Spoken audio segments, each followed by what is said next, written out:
വിരലിൻ്റെ കാര്യത്തിലാണേലും യാത്രയുടെ കാര്യത്തിലാണേലും രണ്ടും മുറിഞ്ഞു പോകാതെ തുന്നിച്ചേർത്തത് കിംസ് അൽ ഷിഫയിലെ ഹാൻഡ് ആൻഡ് റിസ്റ്റ് സെൻ്ററാണ്. Hand and wrist centre, KIMS Al Shifa hospital, Perinthalmanna.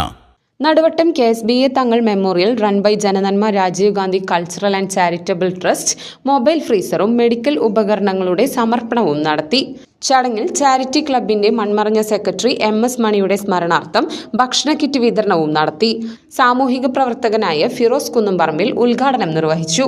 ജനനന്മ chairman Basheer Naduvattam അധ്യക്ഷത വഹിച്ചു. Block panchayat vice president KA Rasheed മുഖ്യപ്രഭാഷണം നടത്തി. ചടങ്ങിൽ വിളയൂർ മണ്ഡലം കോൺഗ്രസ് കമ്മിറ്റി നിർമ്മിക്കുന്ന വീടിനുള്ള ജനനന്മയുടെ ധനസഹായം ഫിറോസ് കുന്നുംപറമ്പിൽ കൈമാറി. ചാരിറ്റി രംഗത്തും സാമൂഹിക രംഗത്തും മികച്ച പ്രവർത്തനം നടത്തിയ സൈറൂഫ് കെട്ടിക്ക് ഉപഹാരം നൽകി ചടങ്ങിൽ ആദരിച്ചു. Pattambi block Congress president advocate Ramdas, Muthuthala മണ്ഡലം പ്രസിഡന്റ് സന്തോഷ്, കുലുക്കല്ലൂർ മണ്ഡലം പ്രസിഡന്റ് നൂറുദ്ദീൻ, വിളയൂർ മണ്ഡലം പ്രസിഡന്റ് സജീവ്, അബ്ബാസ്, അബ്ദുൽ ഖാദർ ചെമ്പ്ര, മുസ്ലിം ലീഗ് നേതാവ് കരീം മാഞ്ഞാമ്പ്ര, നാസർ പാറക്കൽ, ലീല വിജയൻ, ഉണ്ണി മുല്ലശ്ശേരി തുടങ്ങിയവർ പങ്കെടുത്ത് സംസാരിച്ചു.